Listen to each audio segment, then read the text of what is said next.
हम कोई दृश्य देखते हैं, इस पर बहुत सावधान रहें। बहुत खतरे पे है उपासना। ये जो मोबाइल है सबके पास है। छोटा है गले में टांगेंगे, बड़ा है गले में।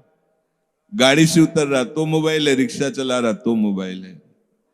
धन्य है कलयुग महाराज की चाल। सबके पास, घर घर कई, एक एक के पास कई। फुर्सत नहीं देगा वो, क्योंकि कलयुग में बहुत कम समय में भगवत प्राप्ति करने का प्रताप है।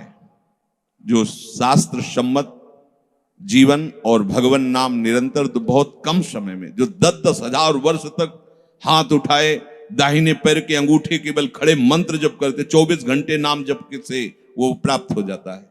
10,000 वर्ष, वो 24 घंटे कलयुग में। पर 24 घंटे क्या, 24 सेकंड भी का फुर्सत तुम्हें नहीं देगा वो। कुन कुन जा रहे हैं साधु समागम करने, संत दर्शन करने, घंटी बज रही। ऐसी घंटी बजती है, प्रभु से विमुख करती रहती। आवश्यक हो तभी स्विच ऑन करो। नहीं मानते हैं, आज की व्यवस्था में उसकी जरूरत है। वो गैस सिलेंडर लाना है तो आपका मोबाइल, कई बहुत सी ऐसी, आजकल तो पैसे का भी वो हो गया है, लेन देन उसी से। ठीक है, युग के अनुसार दिनचर्या में उसका अस्तित्व आ गया है, पर आप ये ध्यान रखिए हर समय उसका स्विच ऑफ रहे। आपको बात करनी है तो खोलिए, नहीं किसी का फोन आए, अपने को जरूरत नहीं। बोले कोई समस्या हो गई, कोई ऐसा तो आप समस्याओं का समाधान करने वाले हरि का आश्रय लिए हैं, इसलिए आपको ज्यादा चिंता नहीं करनी। या तो फिर वो कोई मोड़ कहते हैं, कौन सा, हाँ ऐसे उसमें कि भाई कभी ऐसा, अब हर समय कुंड कुंड कर रहा है, आपका चिंतन जा रहा है। पहली सबसे बड़ी हानि तो ये कि हम अंतर्मुख हो ही नहीं पाते। आप बाथरूम जाके बाहर निकलिए तो पहले लगे किसी को मैसेज तो नहीं आया, किसी को, और कंपनी का था। हमारा चिंतन, बार बार चिंतन, समझो परमार्थ मार्ग के बार बार चिंतन। ऐसे घर परिवार वालों से दूर है लेकिन मोबाइल से नजदीक है, और बढ़िया है। नहीं और क्या है, और क्या है, राधे राधे तुम बोलो, राधे राधे हम, घंटों चिपके रहते।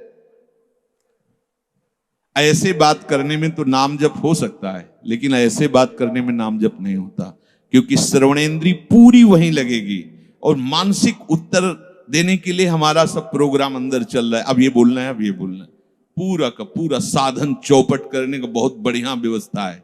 अच्छा, अब मन नहीं लग रहा, गेम है उसमें, और मन नहीं लग रहा तो संसार है उसमें, जो चाहो सर्च कर लो, जो चाहो।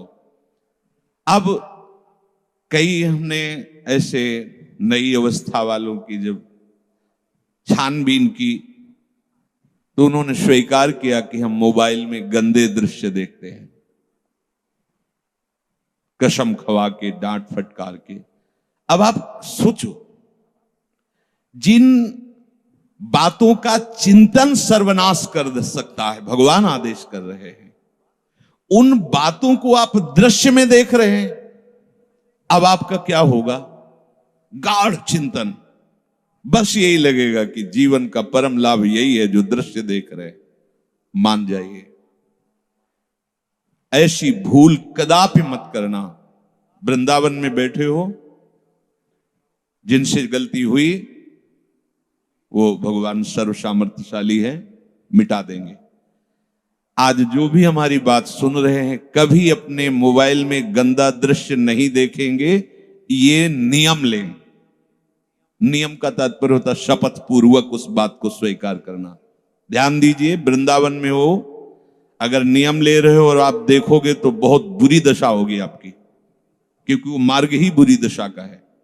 एक नियम लो, मोबाइल से कोई भी शास्त्र विरुद्ध गंदा दृश्य हम नहीं देखेंगे।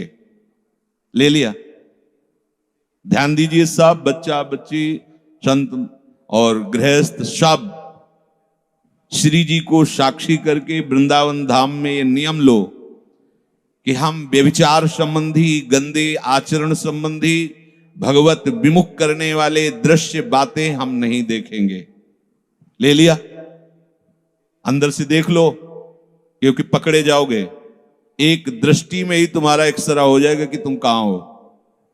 सर्व सामर्थ्यशाली प्रभु है। अगर फिर चूक करोगे तो तुम्हें कोई नहीं बचा पाएगा, क्योंकि धाम मां की तरह करुणा रखता है और श्री जी अपार वात्सल्य समुद्र। इनको साक्षी करने के बाद यदि गलत कदम किया तो आप समझ लीजिएगा कभी दृश्य मत। ये बहुत ही घातक, बहुत ही नाशकारी बात है। आप लोगों को समझ में नहीं आ रहा। अरे जब शास्त्र आज्ञा करता है कि कोई पक्षी अगर मैथुन धर्म से युक्त हो, एक बार दृष्टि चली जाए तो प्रणाम करके दोबारा दृष्टि मत डालना। जब मछली में कोई अंग प्रत्यंग नहीं दिखाई देते और उनकी क्रीड़ा को देखकर महर्षि सौभरी पतित हो गए, तो आप ऐसे दृश्यों को देखकर कहां पहुंच जाएंगे। और ये मन तो चाहता ही है कि हम इसको अपने अधीन रखें, इसलिए छुप करके एकांत कमरे में आपके पास है, सिटकनी लगाई, बंद कर दिया और आप देख रहे हैं। तो आप क्या कर रहे हैं जान रहे हो? ऐसी बुरी स्थिति को प्राप्त हो रहे हैं जिसका कहीं कोई उपाय नहीं है, क्योंकि बुद्धि नाशात, अब आपका सर्वनाश हो जाएगा। ये जो कुछ उपासक आपको दिखाई दिए बिना किसी कारण के भागते हुए, उसका कारण यह होता है उनका हृदय ही उनको बर्दाश्त नहीं करने देता है। समुदाय उनको लगता है भागो, भागना पड़ेगा, क्योंकि अंदर बैठा हुआ जो सर्वात्म प्रभु है, जब तुम गलत चलोगे तो वो गलत मार्ग दिखा देगा।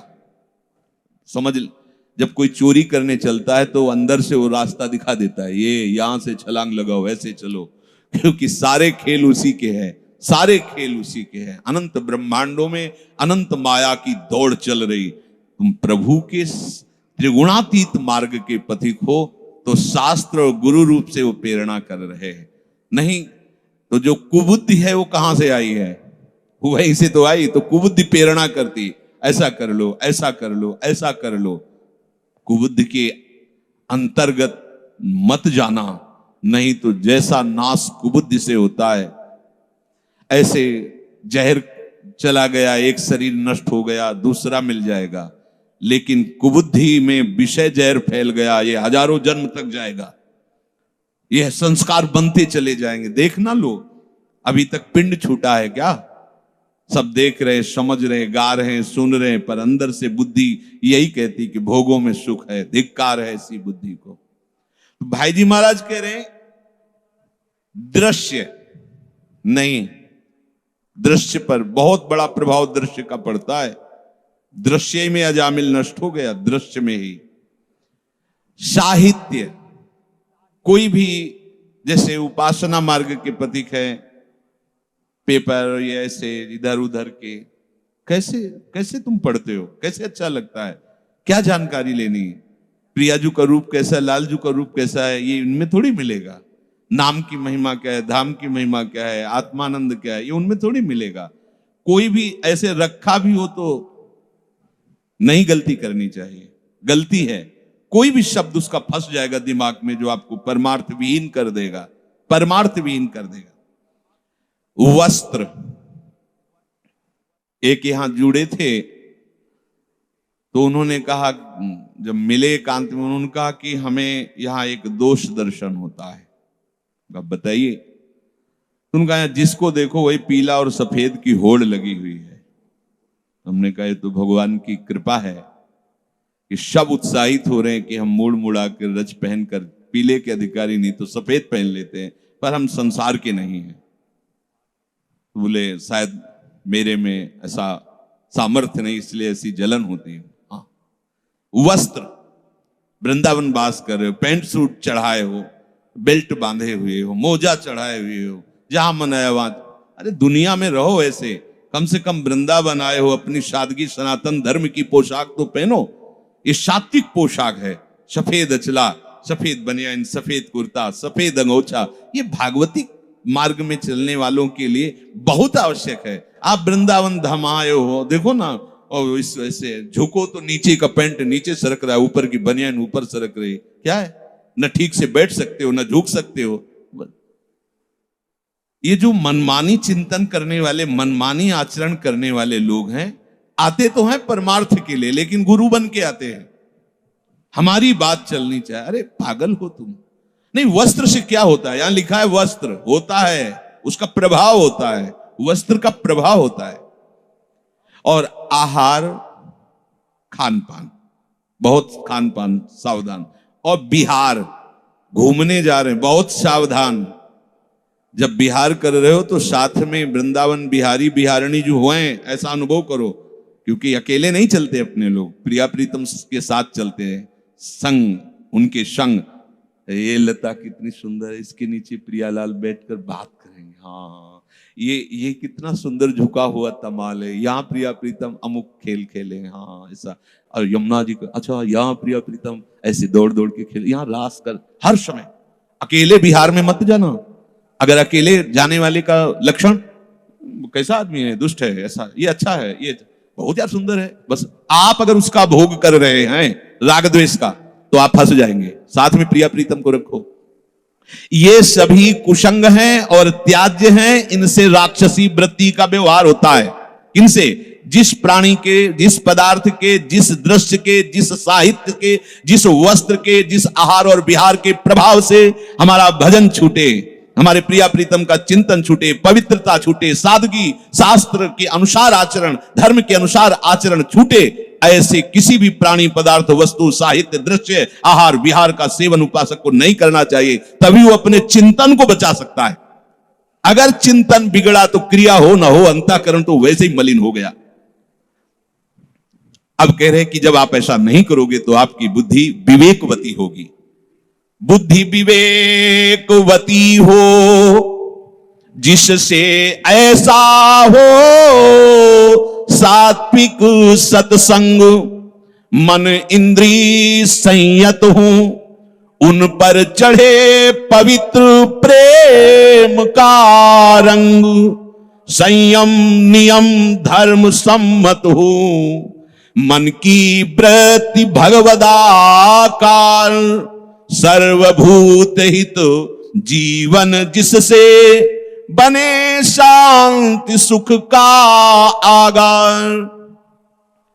ऐसे संतों का संग करो, ऐसे शास्त्रों का स्वाध्याय करो, ऐसे दृश्यों को देखो, ऐसा आहार करो, ऐसे वस्त्र पहनो, ऐसे भाव से विहरण करो कि तुम्हारा मन प्रतिपल धर्मयुक्त होकर प्रेम रंग में रंगे, भजन का उत्साह बढ़े।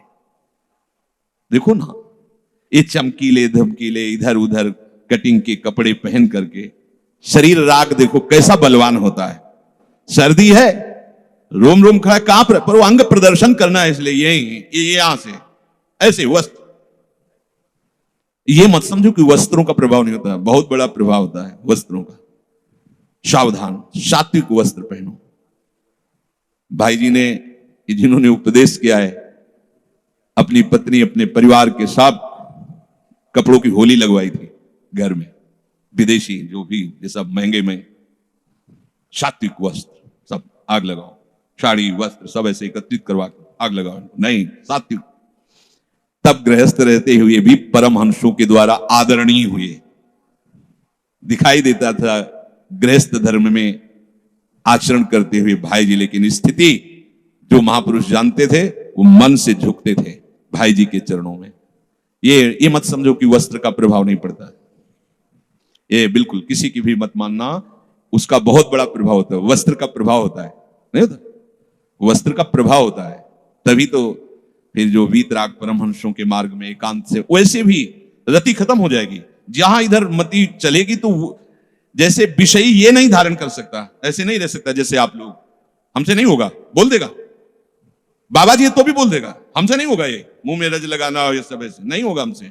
शरीर राग है, क्योंकि गाल चिकने दिखाई देनी चाहिए, मुख में आकर्षण वो दिखाई देना चाहिए, तो ऐसे वस्त्र सेटिंग पेटिंग। बाबा जी भी तो ऐसी सेटिंग के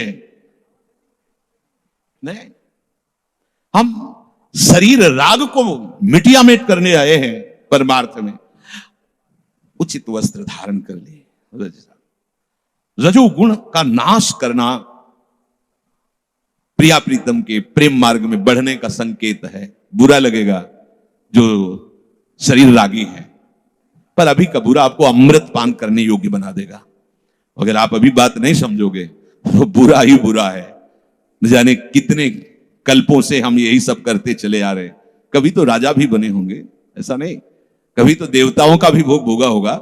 जब से सृष्टि हुई तब से चल रहे थे, सब हुआ होगा। क्या हाथ लगा? कुछ नहीं। अब संभाल लीजिए, जिससे हमारा विवेक बढ़े ऐसा संग करना चाहिए। ये जो रहनी है वृंदावन की, जैसे एक बार सबसे कहा था कि वृंदावन वासी हो, चाहे गृहस्थ हो, चाहे विरक्त हो, रज के पात्र में पाओ, अमनिया कर लो, अच्छे पवित्र पात्रों में श्री जी को भोग लगाओ, अपने लिए रज के पात्र रख लो। और रज का पात्र बदलने की जरूरत नहीं है। वृंदावन की रज ऐसे चिकनाहट हटाने के लिए वो ऐसे धो के बस ऐसे रख दिया, फिर दूसरे वो महाप्रसाद स्वरूप। दूसरी बात, अगर शरीर स्वस्थ है तो भूमि सेवन करो। वृंदावन में आसन, प्राय हमारे संत भगवान सब भूमि सेवन ही करते हैं। जमीन में ऐसे एक गद्दा ऐसे आसन लगाए, कोई चटाई लगाए, जैसी जिसकी निष्ठा है वैसे वास कर रहे हैं। क्योंकि वृंदावन भूमि में शयन करना यह अहोभाग्य है। ये प्रिया प्रीतम का निज महल है। और सात्विक वस्त्र धारण करो। और हमारा सुनना, बोलना, देखना ये गुरु सम्मत होना चाहिए। देखना, सुनना, बोलना, बहुत से अपराध हमारे इसमें बनते हैं। अगर आप शास्त्र सम्मत देखोगे, शास्त्र सम्मत बोलोगे, शास्त्र सम्मत सुनोगे, तो बहुत जल्दी परमार्थ में, प्रेम मार्ग में आप अग्रसर होगे। संयम, नियम, धर्म सम्मत हो। आप जो भी संयम, नियम, मनमानी कोई भी नियम भी नहीं होना चाहिए, गुरु आज्ञा के अंतर्गत होना चाहिए। आज मन में आया हम ऐसा कर लिया, कल मन में आया वैसा कर लिया, तो हमारा नियम चल। तुम्हारा क्या नियम? जो मार्ग में, उपासना मार्ग में जो नियम दिए जाए गुरुजनों के द्वारा, शास्त्र के सम्मत, उनका आचरण करना चाहिए। अब हम तो खाली होके आपके पास आए हैं, आप आज्ञा करो, मैं कैसे अपना जीवन भगवत प्राप्ति के लिए निर्वाह करूं, कैसे चलूं। वो साधक इस मार्ग, आज हमारा मन है ऐसा, आज कल हमारा मन, हमारी कुछ भी मनमानी नहीं होनी चाहिए। अगर आप वास्तविक परमार्थ के पथिक हो तो आपका पूरा जीवन गुरु आज्ञा में होना चाहिए। एक मिनट भी मनमानी नहीं हो। वो भले साधना क्यों ना हो, जो एक मिनट भी मनमानी है वो तुम्हें गिरा देगी। देख लेना, देख लेना। ये बहुत सुलझी समझी हुई बात। और गुरु आज्ञा में भले तुम्हें लग रहा है कि व्यवहार की क्रिया है, लेकिन वो आपको चढ़ा देंगी परमार्थ की ऊंचाई पर। क्योंकि मोक्ष मूलम गुरु कृपा और मंत्र मूलम गुरु वाक्यम। जो गुरु वाक्य पे चलता है उसका हर कार्य मंत्रमय होता है, और जो गुरु वाक्य पर चलता है तो उस पर गुरु कृपा बरसती है। गुरु कृपा ही इस माया बंधन से मुक्ति दिलाती है। मोक्ष मूलम गुरु कृपा।